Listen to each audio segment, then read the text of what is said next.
Hello students. Serving में आज का हमारा टॉपिक है testing and adjustment of chain. Linear measurement में चेन को फील्ड में बार बार यूज करना होता है। बार बार चेन को यूज करने से इसकी लंबाई में परिवर्तन हो जाता है। लंबाई में परिवर्तन कई कारणों से हो सकता है। चेन की कड़ियाँ मुड़ जाने से, चेन के कड़ियों के घिस जाने से, चेन में लगे ओवल रिंग्स के घिस जाने से और अन्य कई कारण हो सकते हैं उसकी लंबाई में परिवर्तन के।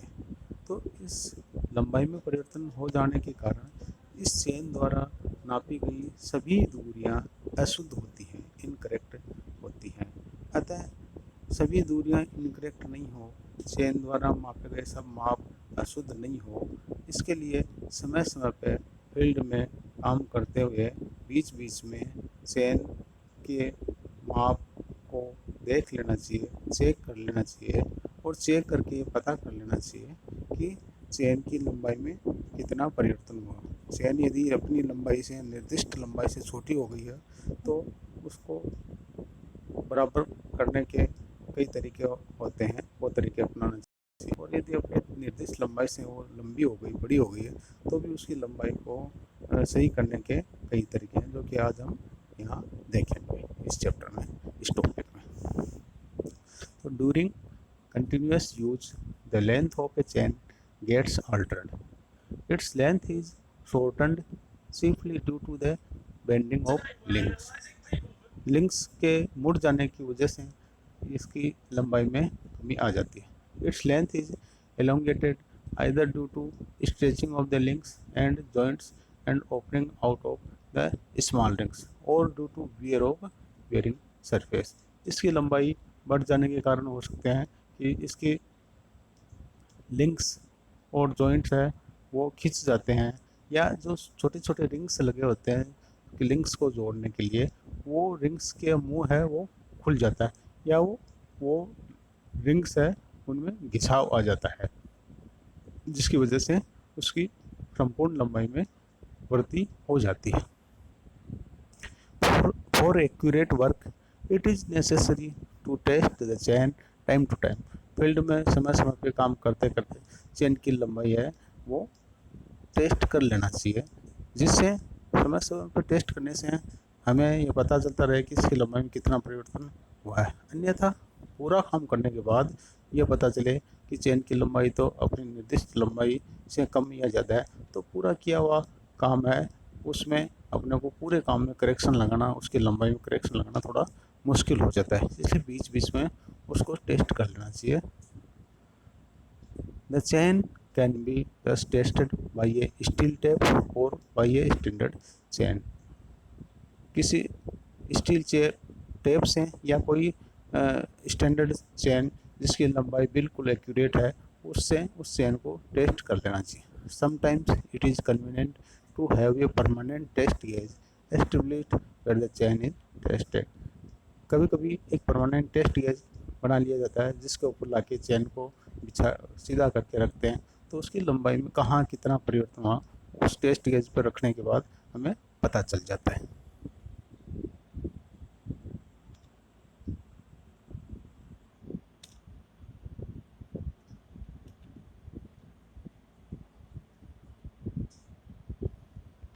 When the length of a chain is measured at a pull of 8 kg at 20 degrees centigrade, the length of the chain should measure 20 metre plus minus 5 metre. यदि 20 मीटर की चेन है तो उसको 8 केजी के खिंचाव से और 20 डिग्री सेंटीग्रेड के ताप पर खींचते हैं, तो उसकी लंबाई में 5 mm की परिवर्तन से ज़्यादा परिवर्तन नहीं मिलना चाहिए। 5 mm वो 20 मीटर की चेन कम हो सकती है, 5 mm ज़्यादा हो सकती है। और यदि वो 30 मीटर की चेन है तो उसकी लंबाई में कुल परिवर्तन है, कुल डिफरेंस है वो 8 mm से ज़्यादा नहीं होना चाहिए। The every metre length of the chain shall be accurate to within 2 mm। Chain की हर एक मीटर की लेंथ है उसमें 2 mm से ज़्यादा डिफरेंस नहीं आना चाहिए। Following measures are taken to adjust the length of a chain. अब चेन का लंबाई में परिवर्तन हो गया तो उसकी लंबाई को सही कैसे करें, उसको सही करने के तरीके आगे हम देखते हैं।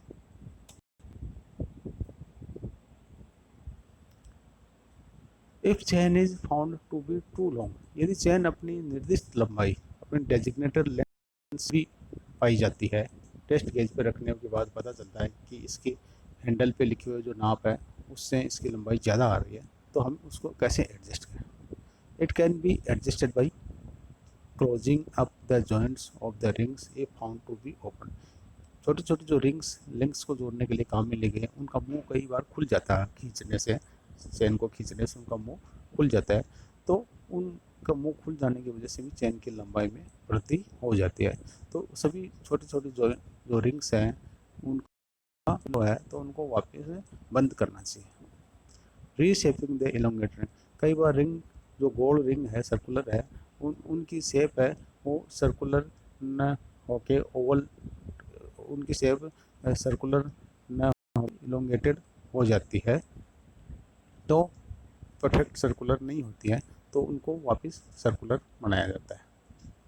रिमूव वन और मोर स्मॉल रिंग, यदि इसके बावजूद भी उसकी लंबाई में एडजस्टमेंट नहीं होता है बराबर में, तो एक या दो छोटे छोटे रिंग्स को निकाल दिया जाता है। रिप्लेसिंग वर्न आउट रिंग, किसी रिंग्स को निकाल कर दूसरी सही रिंग लगा दिया जाता है। Adjusting the link at the ends, यदि इन सब के बावजूद भी उसकी लंबाई सही नहीं हो पाती है, बराबर नहीं हो पाते, तो जो एंड्स के लिंक्स है वो निकाल के वो छोटा या बड़ा रिंग उस हिसाब से डाल दिया जाता है, जिससे कि उसकी लंबाई में परिवर्तन जो हुआ है वो बराबर एक्यूरेट लंबाई का हो जाए। लेकिन इसमें भी ये ध्यान रखना चाहिए, जो भी एडजस्टमेंट कर रहे हैं उस चेन के सेंटर लाइन से, सेंटर पॉइंट से दोनों साइड में बराबर एडजस्टमेंट करेंगे।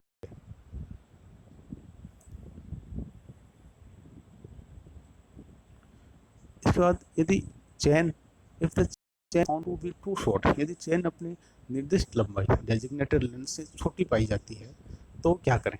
इट कैन एडजस्टेड बाई, ये कैसे एडजस्ट की जाएगी। स्ट्रेटनिंग द बेंट लिंक्स, जो मुड़ी हुई लिंक है, मुड़ी हुई कड़ियाँ हैं, उनको सीधा करने से। Opening the joints of the ring, ring के जो जॉइंट है उनको थोड़ा सा खोलने से भी इसकी लंबाई सही हो सकती है। रिप्लेसिंग वन और more small circular rings by bigger ones, जो छोटे छोटे रिंग है उनकी जगह एक या दो बड़ा रिंग, एक या दो रिंग को रिप्लेस करके उनकी जगह बड़े रिंग डाल सकते हैं। In inserting new rings where necessary, कुछ एक्स्ट्रा रिंग भी डाल सकते हैं यदि ज़रूरत हो तो। Adjusting the links at the end, इन सब के बावजूद भी यदि वो नहीं हो पाती है सही, तो एंड्स में जो लिंक है उनको निकाल के जितनी ज़रूरत है उतनी लंबाई की लिंक है वो डाल दिए जाते हैं। लेकिन इसमें भी ये ध्यान रखा जाता है कि जो भी एडजस्टमेंट अपन करें वो चेन के सेंटर पॉइंट से दोनों साइड में एक जैसे एडजस्टमेंट करनी चाहिए।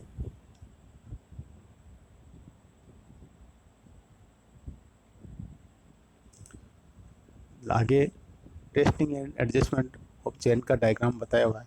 इस तरह टेस्टिंग गेज बना हुआ होता है, दो 20 मीटर या 30 मीटर की जो भी चेन है, तो 20 मीटर या 30 मीटर की लंबाई के ऊपर लकड़ी के पेक्स गाड़ के और उनके ऊपर दो कीले गाड़ के और इनके बीच में चेन को बिछा के अपन उसको चेन को टेस्ट करते हैं इसकी लंबाई में कितना परिवर्तन हुआ।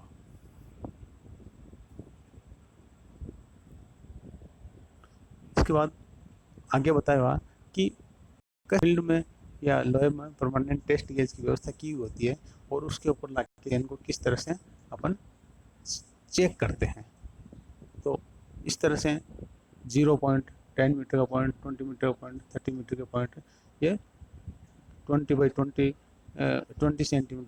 सेंटीमीटर के पत्थरों के स्टोन्स के बने हुए होते हैं पिलर, और इनके ऊपर चेन को लाके 10-10 मीटर की लंबाई के ऊपर ये लगे, तो इनके ऊपर चेन को लाके और बिछा के रखते हैं और फिर देखते हैं कौन से 10 मीटर की लंबाई में कितना परिवर्तन हुआ, उस हिसाब से उसका एडजस्टमेंट करते हैं।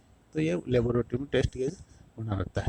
कई बार फील्ड में भी जरूरत होती है, तो फील्ड में भी पत्थर के दो पिलर लगा के और उनके ऊपर कील लगा के और चेन को उनके ऊपर बिछा के सीधा करके और चेन को टेस्ट किया जाता है। और मालूम किया जाता है कि चैन कितनी लंबी या कितनी छोटी होगी। इस तरह उसको टेस्ट किया जाता है उसकी लंबाई का।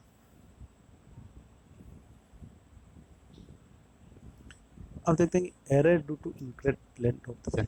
चैन की लंबाई अपने निर्दिष्ट लंबाई के बराबर नहीं है, उससे कम या ज़्यादा है, तो किस तरह की एरर आती है। If the length of the chain used is measured length of the line is not equal to the true length or the designated length, the measured length of the line will not be correct and suitable correction will have to be applied।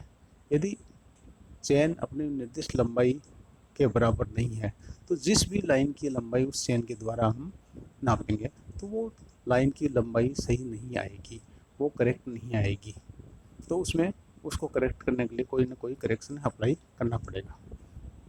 If the chain is too long, यदि chain अपनी लंबाई निर्दिष्ट लंबाई designated length से ज़्यादा लंबी है, the measured distance will be less.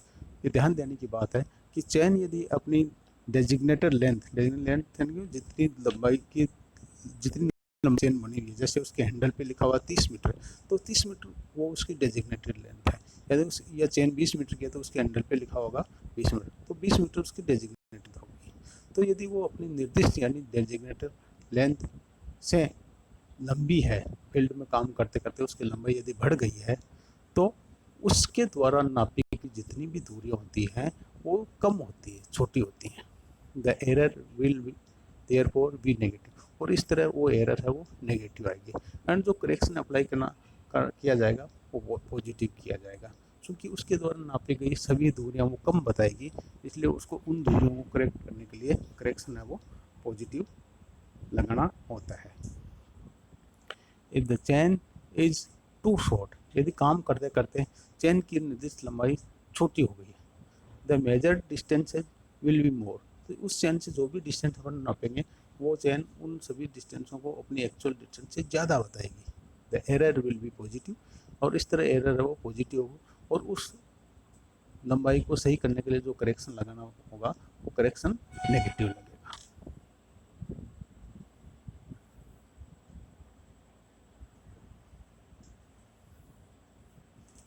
तो करेक्शन कैसे देखते हैं कि एल यानी कैपिटल एल यदि ट्रू या designated length of the chain है, यदि कैपिटल एल उस चेन की लंबाई है जितनी लंबाई की वो बनी होती है, जितनी लंबाई उसकी हैंडल पे लिखी होती है वो कैपिटल एल से यदि अपन डिनोट करें। कैपिटल एल डैश उस चेन को गेज पर रखने के बाद उसकी लंबाई कितनी मिली अपने को, वो कैपिटल एल डैश है, उसकी लंबाई या तो छोटी हो गई या उसकी लंबाई बड़ी हो गई तो वो कैपिटल एल डैश से व्यक्त कर रहे हैं। तो इस कैपिटल एल डैश वाली चेन से जो लंबाई नापी गई उसमें करेक्शन किस तरह से लगाते हैं। तो मान लीजिए कोई लाइन की लंबाई अपन ने उस चेन से नापी और उसकी लंबाई स्मॉल एल डैश आई, तो अब वो स्मॉल एल डैश उस चेन से नापी गई लंबाई है तो वो उस लाइन की सही लंबाई नहीं है। तो अब इसमें करेक्शन कैसे लगाएं। तो मानते हैं कि स्मॉल एल है वो उस लाइन की एक्चुअल लंबाई सही लंबाई है, तो ये स्मॉल एल एक्चुअल लंबाई कैसे निकालें। True length of the line यानी स्मॉल एल यानी एक्चुअल लंबाई या true length of the line equal to measured length of the line, उस लाइन की जो मेजर की अपने length L dash into capital L dash upon small L dash. तो ये करेक्शन इस तरह से करेक्शन फैक्टर हो गया एक तरह से capital L dash upon small L dash, यानी कैपिटल एल डैश का मतलब उस चेन की वास्तविक लंबाई जो फील्ड में अभी वो चेन काम आ रही है उसकी वास्तविक लंबाई गेज के ऊपर रख के नाप लेते हैं कि इसकी वास्तविक लंबाई इतनी हुई, और अपॉन एल कैपिटल है उसकी डेजिग्नेटेड लेंथ, जितनी लंबाई की वो चेन जितनी लंबाई के लिए वो चेन बनाई हुई है उसके हैंडल पर जो लंबाई लिखी है वो उसकी कैपिटल एल। तो ये एक तरह का करेक्शन फैक्टर हो गया capital L dash upon capital L. तो ये करेक्शन फैक्टर कुछ जितनी भी लंबाई नापी है उसके साथ अपन लगा देते हैं और उसकी सही लंबाई जो भी लंबाई उस लाइन की है वो निकाल लेते हैं। तो एल यानी एक्चुअल लंबाई true length of the line small L dash into capital L dash upon capital L, इस तरह उसका ये सही लंबाई अपन ज्ञात कर लेते हैं।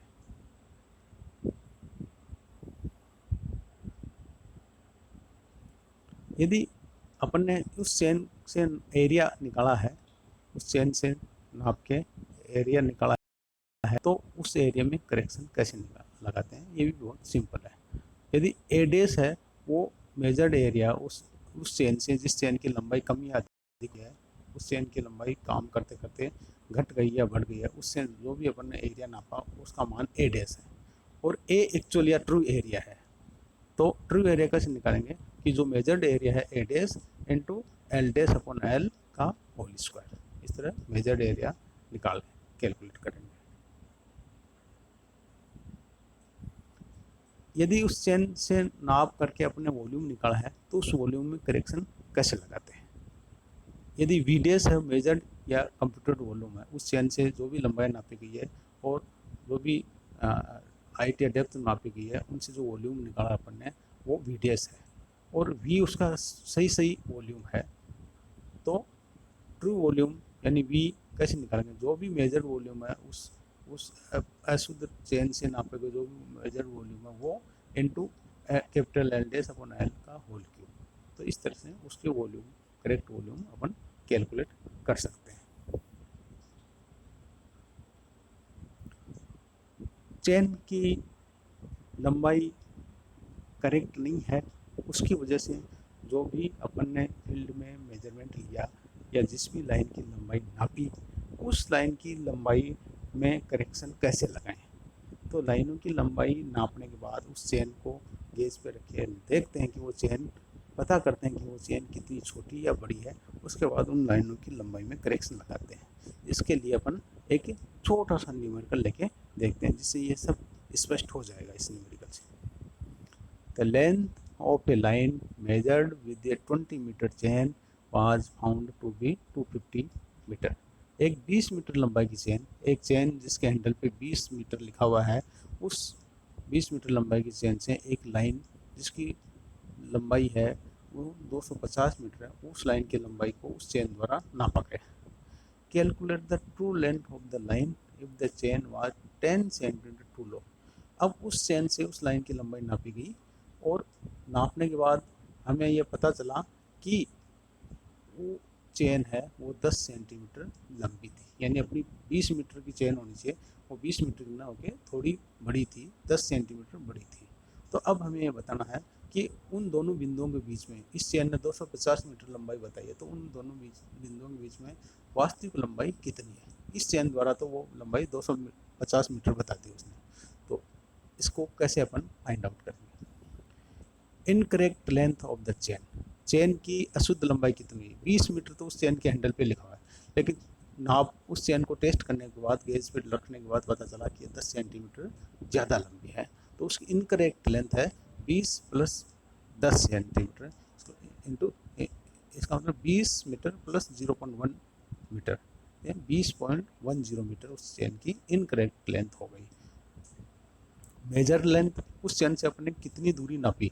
अब इस चेन ने अपने को 250 मीटर बताया कि दो स्टेशनों के बीच में दूरी 250 मीटर इस चेन द्वारा नापी गई है। अब चूंकि ये 250 मीटर दूरी नापी गई है, ये इस इनकरेक्ट लेंथ की चेन द्वारा नापी गई है, अशुद्ध लेंथ की चेन द्वारा नापी गई है। तो ये 250 मीटर नहीं है, करेक्ट नहीं है। तो ये करेक्ट लेंथ कितनी होगी। तो true length of the line is equal to L dash into capital L dash upon capital L, यानी इस चेन द्वारा नापी गई दूरी L dash 250 into L dash capital L dash, यानी उस चेन की अशुद्ध लंबाई कितनी है 20.10 मीटर अपॉन एल डैश, यानी उस चेन की डेजिग्नेटेड लेंथ, यानी उसके हैंडल पे लिखी हुई लेंथ है वो 20। तो 250 इंटू 20.1 अपॉन 20, तो ये 251.25 मीटर लेंथ उसकी वास्तविक लेंथ होगी। जबकि चेन ने हमारे को बताया, चेन द्वारा नापी गई दूरी बताई गई है 250 मीटर। चूँकि ये चेन 10 सेंटीमीटर लंबी थी, इसलिए इसने इस चेन ने जो वास्तविक दूरी थी उसको घटा के बताया है। वास्तविक दोनों बिंदुओं के बीच में वास्तविक दूरी थी वो 251.25 मीटर थी, लेकिन चूँकि ये लेंथ, इस चेन की लेंथ अपनी वास्तविक लेंथ डेजिग्नेटेड लेंथ से कुछ ज़्यादा थी, इसलिए उस 251.25 मीटर की दूरी को इस चेन ने 250 मीटर ही बताया। तो इस तरह से उस चेन द्वारा नापी गई दूरियों में करेक्शन अपन लगा सकते हैं। तो ये अपन ने देखा कि सही लंबाई की चेन यदि नहीं है तो उसके द्वारा जो भी माप फील्ड में लिए गए हैं उन माप में किस तरह से अपन कैलकुलेशन अप्लाई करते हैं। थैंक्स।